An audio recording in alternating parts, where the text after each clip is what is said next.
নমস্কার, নিউজ 18 বাংলায় স্বাগত। আমার বাংলা নিয়ে আপনাদের সঙ্গে রয়েছে আমি শর্মিষ্ঠা। এবার জেলার বিভিন্ন প্রান্তের খবর থাকছে আমার বাংলায় কোনো রকম ব্রেক অর্থাৎ বিরতি ছাড়া। সবার প্রথমেই যে ভালো খবরের দিকে নজর রাখতে হবে যে পার্শ্ব শিক্ষকদের এবার 7 বছর পর যে রায় দেওয়া হলো, উচ্চ প্রাথমিকে 10% নিয়োগ সংরক্ষণ থাকছে। পার্শ্ব শিক্ষকদের জন্য সুখবরই বলা যেতে পারে। আমাদের সঙ্গে সরাসরি রয়েছে প্রতিনিধি অর্ণব।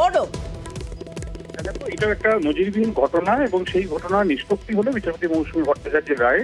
কোন একটা নিয়োগ প্রক্রিয়া শুরু হওয়ার 7 বছর পর সেই নিয়োগ প্রক্রিয়ার সম্পূর্ণ শূন্য পদে নিয়োগ প্রক্রিয়া চালানো সবুজ সংকেত ছিল শেষমেশ এসএসসি। উচ্চ প্রাথমিকের নিয়োগ প্রক্রিয়া সহ মোট 5টা নিয়োগ প্রক্রিয়া শুরু হয় 2016 সালে।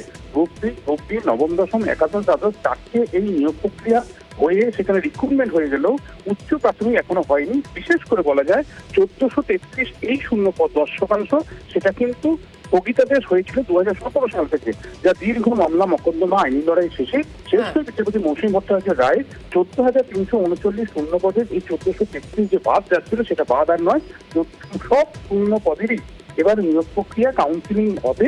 অর্থাৎ রাজ্যে যত পার্শ্ব শিক্ষক রয়েছেন তারা এর মধ্যে সুযোগ পাবেন এবং সেই প্রক্রিয়া সবুজ সংকেত পেয়ে গেল স্কুল সার্ভিস কমিশন। ধন্যবাদ অর্ণব।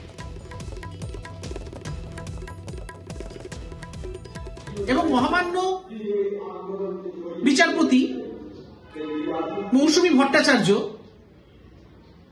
প্যারা টিচারদের পক্ষে এই রায় ঘোষণা করলেন এবং রাজ্য সরকারের পলিসি সেইটাকেই উনি মান্যতা দিলেন এবং এই রুল 84 এইটাই সাংবিধানিকভাবে বৈধ এবং এটা আইনত বৈধ এবং এটা প্যারা টিচাররাই একমাত্র এই ধারাতে এবং এই সংরক্ষণের আওতায় এই প্যারা টিচাররা আসবে এবং তাদের জন্য 10% রিজার্ভ করা থাকবে আপার প্রাইমারি স্কুলে।